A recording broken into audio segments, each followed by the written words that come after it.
Imtiaz Ahmad research of technical and vocational education قومی council برائے فروغ اردو زبان نئی دہلی نے دختران ملت کی اسلامی و اخلاقی یونیورسٹی جامعۃ المومنات مغل پورہ حیدرآباد کے شعبہ حفظ القرآن، شعبہ ناظرہ قرآن، شعبہ تجوید و قراءت، شعبہ عالم و فاضلہ مفتی کورس، شعبہ تخلیق، شعبہ تحقیق، شعبہ خطاطی، شعبہ خیاطی، شعبہ کمپیوٹر اور دارالافتاء کا تفصیلی معائنہ کیا اور طالبات نے بہترین تعلیمی مظاہرہ پیش کیا۔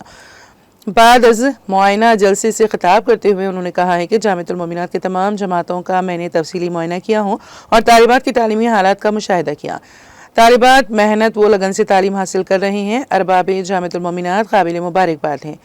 معلمات نے طالبات کو محنت و سچی لگن کے ساتھ تعلیم دے رہی ہیں، جس کا نتیجہ یہ ہوا کہ طالبات دینی و عصری علوم کے اعلیٰ کتابوں کا ترجمہ و تفہیم بہترین انداز سے کر رہی ہیں۔ قومی کونسل برائے فروغ اردو زبان نئی دہلی کی جانب سے جو بھی سہولتیں ہیں ہم جامعۃ المومنات کو فراہم کریں گے۔ خاص طور پر ماہنامے جو قومی کونسل کی جانب سے شائع ہوتے ہیں انہیں فی الفور جاری کیا جائے گا اور جو کتابیں مفت فراہم کریں گے۔ تقریب کی صدارت امیر شریعت مولانا مفتی محمد حسن الدین نقشبندی صدر مفتی جامعۃ المومنات نے کی ہیں۔ خیر مقدمی کلمات مولانا مفتی ڈاکٹر حافظ محمد مستان علی قادری بانی و ناظم اعلیٰ جامعۃ المومنات، کلمات تشکر مولانا مفتی حافظ ڈاکٹر محمد صابر پاشا قادری خطیب و امام مسجد تلنگانہ اسٹیٹ حج ہاؤس نامپلی حیدرآباد نے ادا کیے۔ جلسے میں مفتی عبدالرحیم قادری، ڈاکٹر